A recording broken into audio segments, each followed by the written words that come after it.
All right, I'm back as part of Dusty's ongoing coverage of Fragicago 2023. I'm here with Stamina. We finally had a chance to talk to him and to reflect on what happened at the event so far, including his elimination against Badass Gaming yesterday. So I guess the first thing I really want to get your insight on is what happened against them that ultimately led to your elimination.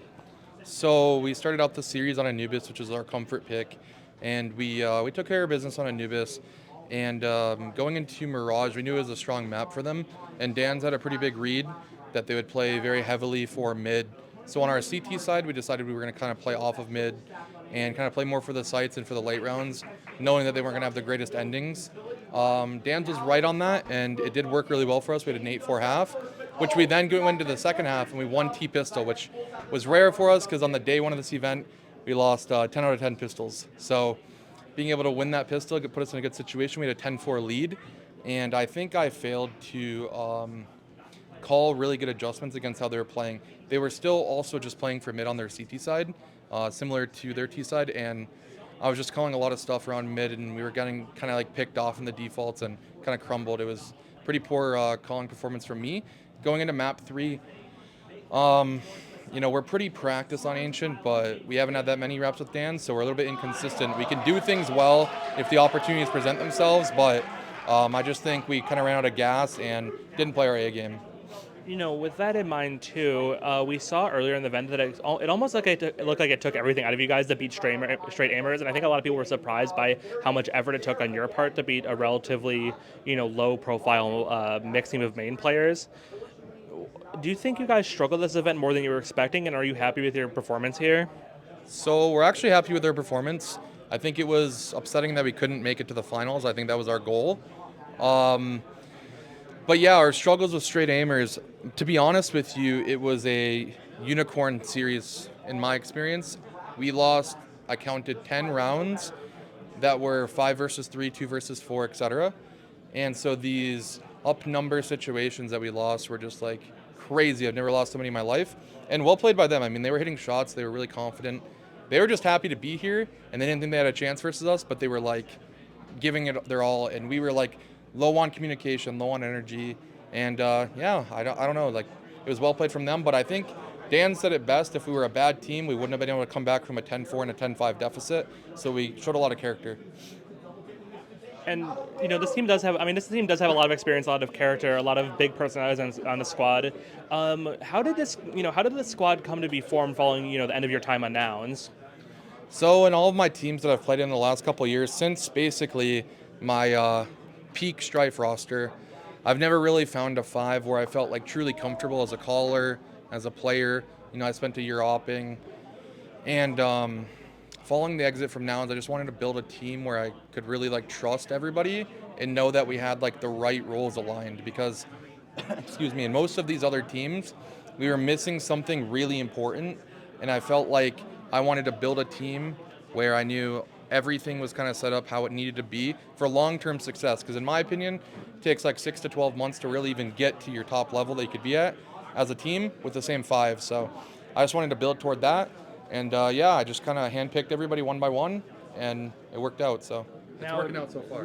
Despite handpicking everyone on this team, we did see Clazy left after about like a month and a half. What went wrong there? So it's no secret, Clay just had struggles with his like attitude issues. I've had struggles with my attitude issues. We came in knowing this, and we wanted to help each other. I think Tony is a really talented player, and he probably left a lot to be desired of himself. But to be honest with you, I don't think he was in a happy spot in his life. Counter-Strike is great. We all play Counter-Strike, but he's been playing Counter-Strike since he was 15, and he's now 20, and he really hasn't had a break, and he's kind of had a lot of downs. And recently, I think just life's been taking kind of a toll on him, and he just wanted to step away, and we get that, so that's kind of all there is to that. Mm-hmm. And I wanted to sort of bring back something you said earlier. You said you think it takes like 6 to 12 months for a team to really find itself. Do you think that's something that's even realistic to strive for in the current NAC and as an orgless roster? Can you go without meaningful success for 6 to 12 months? Is that realistic? I think it's what every single team should strive for in North America if you're not getting paid a livable wage, because I've played for Nouns, I've had a real salary, but I also had Strife pay, which wasn't really a real salary. So when you're not getting a real salary, if you're just hopping across these tier 3 teams, tier 2 teams, whatever you want to call them, you're just never going to find the success you need to find to be able to get a real org, right? So the type of investment that MAD is putting into a team, or Nouns, or even Wildcard now, I've heard, they've kind of upped their investment there.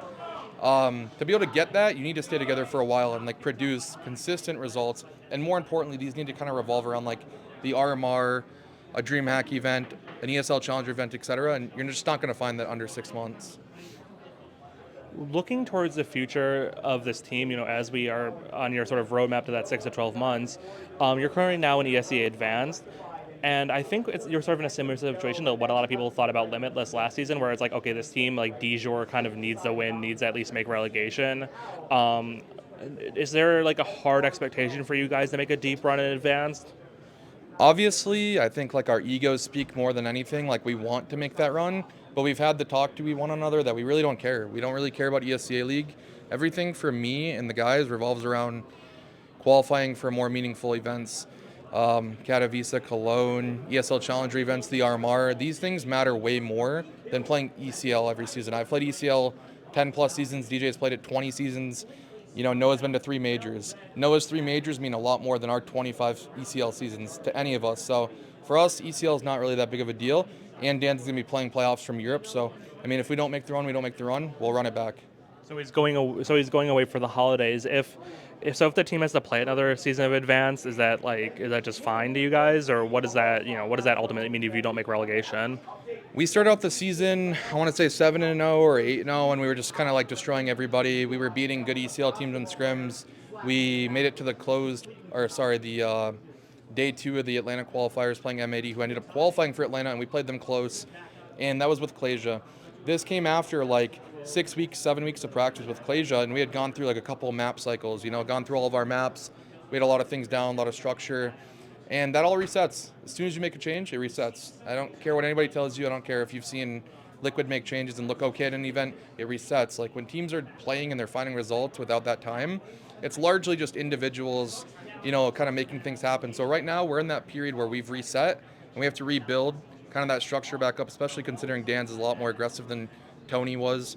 So at the end of the day, like I said, the RMR is the biggest thing. If we can qualify for the RMR, that would mean way more than ECL. So if we don't make ECL this season, we're just going to run it back. And I think that's how teams should look to build, because it doesn't matter. ECL, Advanced, it doesn't matter. You look in Europe, you have main teams making the RMR. What does it matter? So. Now, last question for you. It's funny because in a way, because you're wearing that Strife sweatshirt, and I think that's sort of like when you had your breakout season was with Strife, when you guys did so well at Fragadelphia and ECL at the time. But for you as a player in your career, I feel like it's fair to say you've been held back by your mental issues, your propensity to sort of get angry, get despondent about the results on the server, and it ultimately leads to the downfall of your leadership in certain teams. What do you need to do this time for it to be different, and is that attainable for you? I think the whole attitude issue problem has been a little bit blown out of proportion. I was on Strife for a year straight. I wasn't removed. Every team since then, it's been a little bit rocky. I think Nouns is a very interesting team, to say the least. And, it didn't work out. It's fine.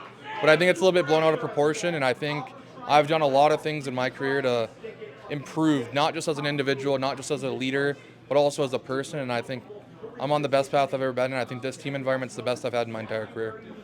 All right. Thank you so much for your time. We'll see you guys in advanced playoffs. Thank you. Thanks, Bobby.